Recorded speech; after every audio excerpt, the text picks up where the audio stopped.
Shama kam jirtu daawwattoota Oromiyaa Miidiyaa Neetwork oduu sa'aatii kanaaf qabnu isinitti himnaa yoon ingidaasii waliin turam. Manni marii bakka bu'oota uummataa muudamawwan kenne mormiin mudatee jira.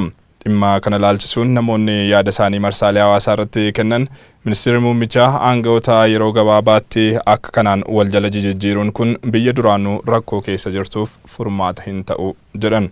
Warreen muudaman keessaa kaawwan lammiilee biyyoota alaatti odeeffannoo jedhu irratti mootummaan iftoomina uumuu qabas jedhu rogeeyyiin miidiyaalee hawaasaa. Muudamni bifa burjaajaa ta'een Daaqon Daani'eel Kibratiif kennames dogoggora guddaa ta'uu eeraniiru. Guyyoo Waariyoo yaada marsaalee hawaasaa irraa argate akka ta'antu qindeesseera.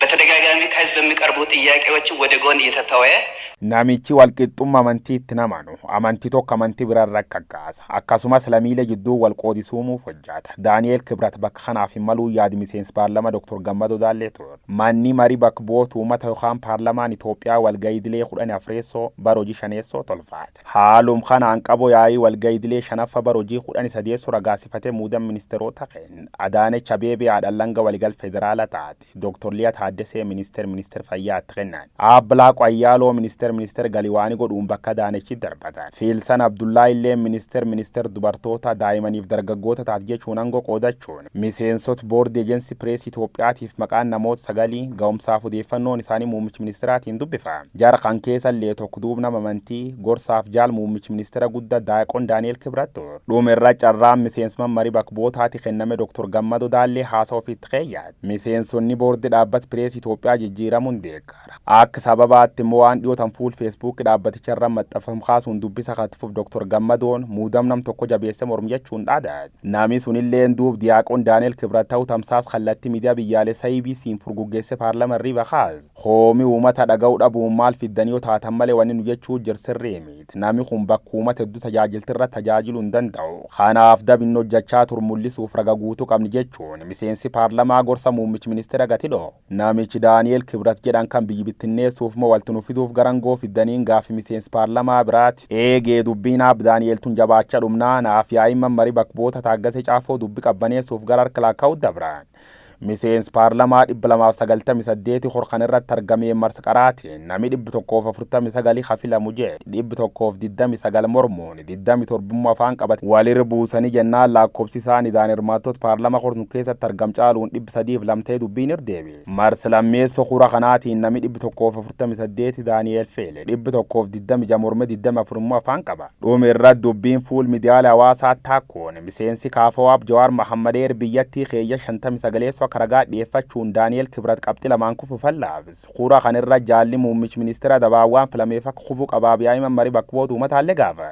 Dubbiin tun hin duub saatii waan 20 eegirran mari'atamte fuul Facebook irra waan hedduu jedhaniin duub qondaalii badhaadhinaa Abtaayyee danda'a booyi boo korbeessa birtarti jechuun mammaa. Dhimmi Abtaayyee mammaakeef garuu waan korbeessa don taane dubbi Daani'eel Kibrat tanaaf abukaattoo dhaabbachuuf akka ta'eef godha. Obbo Daani'eel Kibrat irra namooti qoomii qabaachuu malu garuu aangoon isaaf kennamtu nagancuuf nam boochisuu malti jechuun gaafa. Paarlamaan Itoophiyaa gardhaan muudamas ta'e seer kamu kakuffisiin qabu. Inum dhufa, inum ragaa, inum dhiyaata, inum muudama. Bakka wallola taqaniyaagaa fuul Facebook isarra barreessa lataan itti fufuun yoo muudamni yookaan murtoon tokko sagalee caalmaatiin kuuf dogongoraa jedhanir deebi'anii lakkaa'u kanaaf kufeen beek jechuun koobla. Dubbiyaa Daani'eel Kibrat kanaan alallee namooti muummichi ministeeraatiin guyyaa kabisa muudaman tokko lammiilee biyya la ta'uu dubbata. Warri fuul miidiyaalee hawaasarra koomii dhiyeeffatan raga qabnaa jedhu mootummaan asirra waan tokkollee ka dubbatin qabu. Wanni lamummaa kun dhuga taanaan seeriin eeyyamu garuu eeyyame baatisaan muudamanii jiru. Cufaafu paarlamaan Itoophiyaa akkana bahe waan muummee ministeera jedhmormuu waan hin baratamin tunuumat gammachiisu nami Facebook fayyadamkamu ragaba. Ab Daani'eel Kibrat duub gorsa muummichi ministeera ta'uun dhuga garuu seeri cabsanii namuuduu yakka fayyadamtooti miidiyaalee hawaasaalleen tanum koomachuu jiru. ዳንኤል ክብረት ለዚህ ቦታ አይገባም። አመሰግናለሁ። በተደጋጋሚ ከህዝብ Oduudhuma walqabateen muudamni manni maree bakka bu'oota uummataa Daani'eel Kibratiif kenne tuffii uummataaf mootummaan qabu agarsiisaa jedhu hayyoonni Yuunivarsiitii Finfinnee. Hayyoonni OMN'f yaada isaanii kennan miseensonni marichaa gariin muudama nama kanaa cechanii mormuun ejjennoo sirrii ta'us eeraniiru. Leelaa Jibriil bal'ina oduu kanaa qopheessiteetti. Hayyoon Yuunivarsiitii Finfinnee muudama mana marii bakka bu'oota uummataa irratti OMN fi yaada kannan hojiin namni muudame kun hojjechaa ture hojii uummata sabaa fi amantii walitti buusu akka ta'e dubbatan. Namni kun muudamaaf qaadhimamuun jalqabumaa dogoggora akka ta'e himan. Nama akkanaa hojii uummataa irratti muuduun uummata tuffachuu akka ta'es himanii jiran. Wanni guddaan namni kun yeroo adda addaa wanni inni haasaa ture gama amantiitiin isaa gama sabaatiin ani sabboona biroo viidiyoo isaa yeroo adda addaa ilaalaa ture. Wanni isaadha nama yaada hawaasa walitti fidu qabu osoo hin taane yaada hawaasa addaan fageessu haarsuu fi hafarsu akkasumas dhaabatu nama ta'e waan ta'eef kun argitee akka amantaattis akka sabaattis namni hedduudha jibbaa irraa qaba nama kana. Kanaaf hojii akkasiitiif kaadhimuun yookiin durumaa dogoggoraan jedheeti yaada. Kuni waanuma ta'een beekne biyya kana keessatti tuffiidhaa fi jibbeetu baay'ee gaduma ija baasee dhufaa jira.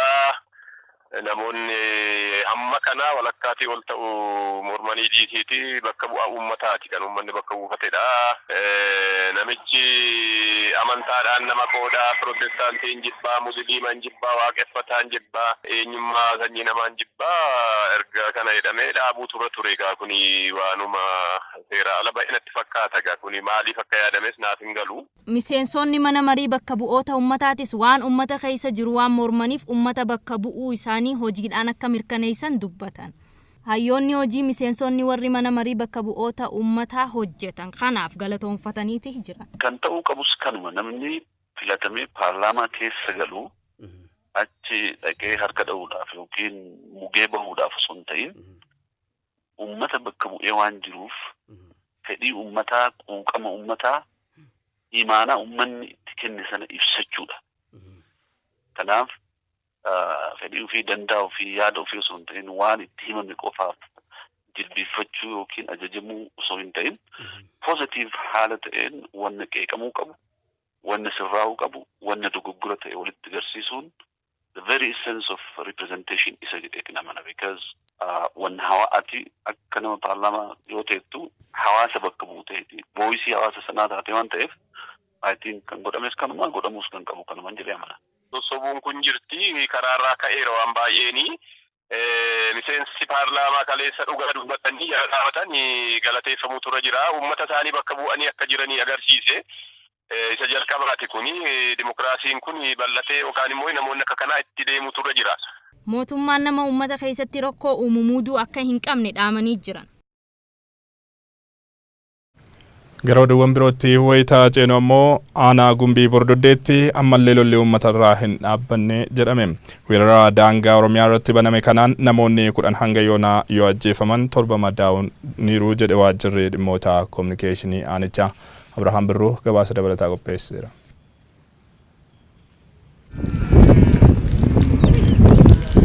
Lafti tun lafa lolli irraan caamne taatee jirti. Takkatuu halkan weeraramti. Namaa fi beeyladi gaaga'ama. Takkatuu hafuura fudhatti. Nagaan oltee bulti fakkaata. Waggootaaf birrachaa garuu dachii isaanii diinaaf dabarsanii kennuun isaaniif salphina waan taateef kumaatamaan irratti wareegamanii dachii abbootii isaanii ammallee qabatanii jiru warri kun.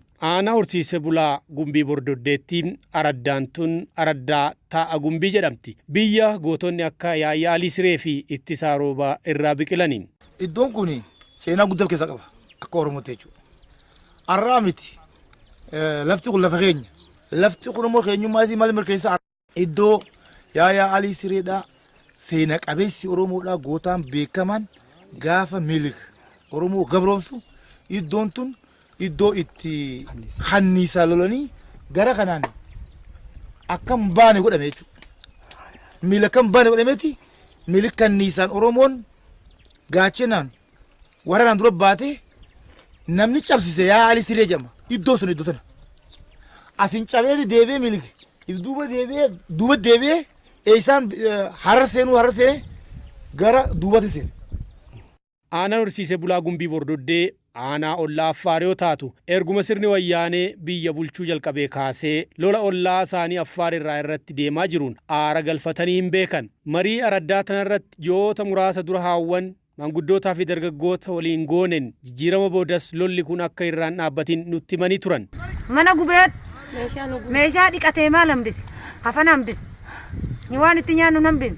Itti waraabbannu nan beeku. Maranuu dhiqatee maannoo hambis. Qabeenyi tokko nutti hin baane. Wanni uffannus, wanni mana irratti kaayyannus, sharaan qabnus.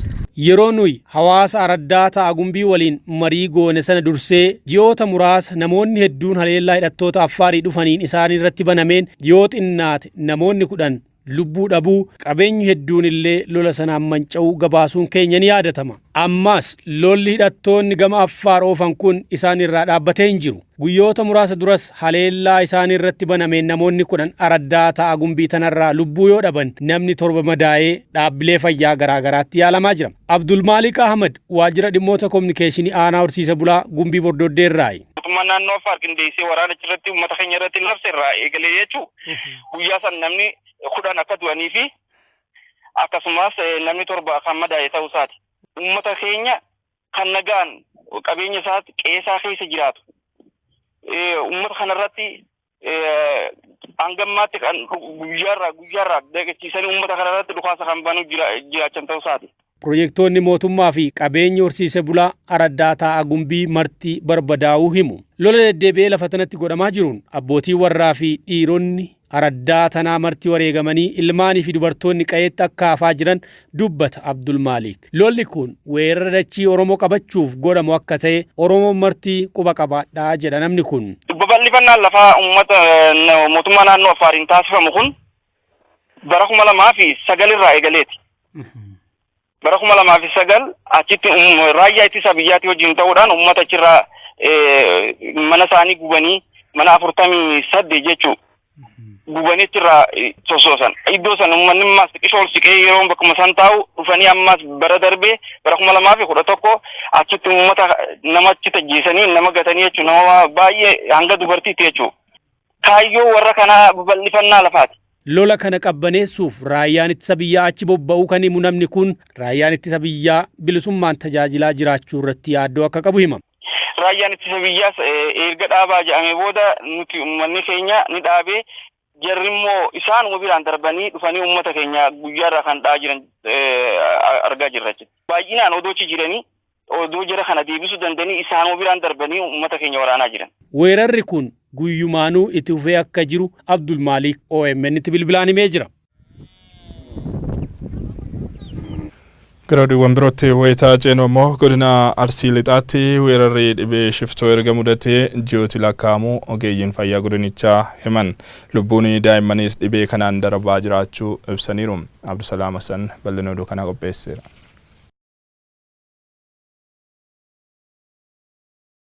Dhukkubni shiftoo dhukkuboota yaaddessaa addunyaa kana keessaa tokko akka turetu himama. Tajaajilli dhukkuba kana argamuun dura lubbuun namoota miliyoona 5 hanga 8 ta'uu sababa dhibee kanaan dabreera jedhu ogeeyyotni fayyaa. Talaalleen dhukkuba kana erga argame booda biyyoota guddatan keessatti sadarkaa baduu irraa dhaqqabus ammas dhibeen kun biyyoota guddataa jiraniif yaaddoodha. Godina Arsii Lixaatti weerarri dhibee shiftoo erga mudatee ji'oota lakkoofsiisaara jedhe Dr. Nuruddin Lukee. Weerarri dhukkuba shiftoo kanaa godina Arsii Lixaa keessatti ji'oottan darbe bal'inaan mul'ataa ture. Fakkeenyaaf hospitaala aan hojjedhu hospitaala riifaraalii Shaashamanneetti yoo xiqqaate ji'oottan darban keessa daa'imman 1,050 ol ta'an yaala argatanii jiru. Wanti amma sababa ta'a jedhamee qoratamee dhibbatti adda bahee hin jiru. Garuu immoo talaalliin kun waliin gahiinsi isaa daa'imman parsantii hagamtu talaallame kan jedhullee gaafii keessa kan nama galchuu jechaadha. Dhibee kanaan akka godina Arsii Lixaa fi magaalaa Shaashamanneetti lubbuun daa'imman hedduu dabraa jiraachuu irra deddeebiin dhagamaa jira. Kunis hubannoon hawaasaa gadi aanaa ta'uu fi xiyyeeffannoon gama mootummaan dhukkubichaaf kenname laafaa ta'uu irraa madda jedhe Dr. Nuruddin Lukee. Egaa xiyyeeffannoon mootummaan waan kanarratti kennaa jiru baay'ee gammachiisaa miti. Akka ogeessaatitti yoo ilaalle waan dinqisiifatamuu miti jecha xiyyeeffannoon mootummaan kennaa jiru. Keessattuu ji'oottan jalqabaa dhukkubni kun mul'achuu jalqabe irratti mootummaan waan kana xiyyeeffannoo itti kennee hin hojjenne. osoo yeroo san dhibee xiyyeeffannoon itti kennamee hojjetamee dhukkubni kun sadarkaa kanaan uummata hubuu dhabuu danda'a. Waajjirri eegumsa fayyaa magaalaa Shaashamannee dhibeen shiftoo dhukkuba yaaddessaa ta'aa dhufeera jedhe. Itti gaafatamaan waajjirichaa obbo Mustafaa Hussein namootni 1,000 ol dhukkubichaan qabamanii yaalamaniiru jedhan. Dhibee yaachisaa nama toleraa caalaa isa kana. Gammal lubbusaas baasaatiin jira. Hospitaalattis keeziin du'e hin jira. Hospitaala Fiinnaattii fi akka rifaraala akka buufataalee fayyaa magaalaa keenya keessatti keezii 1,100 jaalaallee jira jechuudha. Namootni rakkoo hubannoon ijoollee isaanii mana yaalaa osoo hin fidin hafuun duuti galmaa'aa jira jedhan. Hawaasa keessatti dhugaa dubbachuudhaaf osoo dafanii hin fidin amala aadaatiin yaaluu qorsa garaagaraa bitanii yoo negechoo itti aarsuu bishaan daffisanii keessa kaa'uu waan jedhamu amala aadaa kanaan yoo mana yaalaa dhufeen fayyatan jedhu kan ta'e daa'imman hedduun isaanii miidhamaa jiraachuudha kananii hawaasa keessa sarveelaansii kennan kan adda baafneet hin jenne. Sadarkaa godinaattis dhibeen kun ji'a adoolessaa irraa eegalee jedhe waajjirri eegumsa fayyaa godina Arsii Lixaa. Itti gaafatamaa ittaanaa waajjirichaa obbo Girmaa Yaazaw namoota 1,300 oltu dhibee kanaan qabame ture jedhan. Ji'a adoolessa bara 2011 irraa jalqabeeti dhibeen kun iddoo garaagaraatti mul'achuu ka jalqabe hojii yeroo san irraa hojjetamuu jalqabe nagammaatti namoonni dhibee kanaan qabaman namoota gara 1,350 ta'anii tajaajila argatanii manatti deebi'anii jiranii ammatti garuu sadarkaa hospitaalaa fi sadarkaa buufataalee fayyaatti iddoon yaalaa qophaa'ee tajaajila argachaa jiru. Kanaan namoonni gara 129 ta'an ammatti tajaajila argachaa jiru jechuudha dhaabbilee fayyaa fi.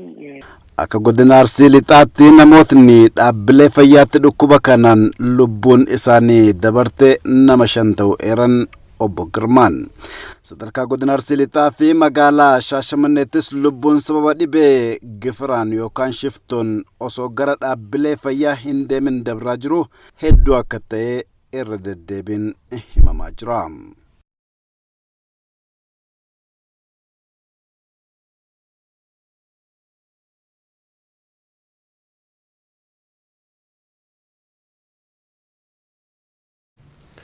Maddeen alaarraa oduu arganne keessaa immoo Keeniyaan toora biyyoota dhibee koronaa keessummeessanii hiriirte. Biyyattiitti dhibeen koronaa nama tokko irratti mul'achuun ibsameera. Addunyaatti hanga ammaa namoonni 130,030 caalan dhibee kanaan qabamuutu himama. Gabaasa maddeen garaagaraa irraa argate Mallasaa Dirribsaa akka itti qindeesseera. Dhibeen vaayirasii koronaa Chaayinaa bulchiinsa Hubeeyitti ka'e babal'achuun biyyoota addunyaa 128 qaqqabee jira. Dhaabbanni fayyaa addunyaa dhibee sadarkaa addunyaatti weeraraa ta'e jechuun labsee jira. Guyyaa guyyaatti namoonni dabalataa dhibee kanaan qabamuun ammaan kana lakkoofsi namoota dhibee kanaan qabamanii 130,030 caalaa gahee jira. Dhibee kanaan hanga ammaa namoonni 4,700 lubbuu isaanii wayita dhabanii 70 caalan dhibee kanarraa dandamachuudha ragaaleen kan mul'isani. Chaayinaatti tatamsa'inni dhibee kana laafaa wayita dhufu Awurooppaa fi biyyootii lixaa birootti immoo yaaddessaa ta'ee jira. Namoonni bebbeekamoon garaagaraas dhibee kanaan kan qabaman yommuu ta'u haati warraa ministeera muummee Kanaadaa dhibee kanaan qabamanii isaan immoo of shakkuun bakka qofaatti of daangessanii jiru. Gargaaraan pirezidaantii Biraaziil dhibee kanaan wayita qabamanii pirezidaantichi of shakkiitti jiru. Pirezidaantiin Ameerikaa Doonaald Tiraamp qondaalli Biraaziil guyyootaniin dura waliin turanii dhibee kanaan qabamuun ibsamee jira. Ministeerri dhimma biyya keessaa Awustiraaliyaa Piiter Dutton dhibee kanaan wayita qabamuun isaanii mirkanaa'u leenjisaan kilaba Arsenaal Miikaayel Arteetaa qabamanii jiru. Taphattoonni kilaboota garaagaraas qabamuutu ibsame. Xaaliyaanitti sa'aatii 24 darbanitti namoonni 189 dhibee kanaan wayita du'anii kunis lakkoofsa namoota biyya sana keessatti dhibichaan du'anii 1,000 caalaan gahee jira. Ispeeniittis sa'aatii 24 darbetti namoonni 37 wayita du'an waligalan lakkoofsi namoota biyyattiitti dhibee kanaan du'anii 87 qaqqabee jira. Yuukeetti ammoo namoonni 590 caalaan dhibee kanaan wayita qabamanii 10 lubbuun isaanii darbee jira. Ameerikaattis namoonni 1,700 caalan dhibee kanaan wayita qabamanii yoo xiqqaate 41 lubbuun darbee jira. Iraanitti hanga ammaatti namoonni 429 dhibee kanaanii lubbuun isaanii darbe. Portugal fi Belgium manneen barnootaa fi bakkeewwan bashannanaa wayita cufanii Bulgaariyaan labsii yeroo muddamaa labsitee jirti. Ijiptitti namoonni dabalataa 13 dhibee koronaatiin wayita qabamanii Keenyaattis namni tokko dhibee kanaanii yeroo jalqabaatii fi qabamee argamee jira. Itiyoophiyaan hanga ammaa dhibeen kun biyya keessa galuu ragaan argame hin jiru. Daawwattoota OMN oduun sa'aatii kanaaf qabnu kanneen turan waan waliin turtaniif galatoomaa qophiileen keenyatuuf.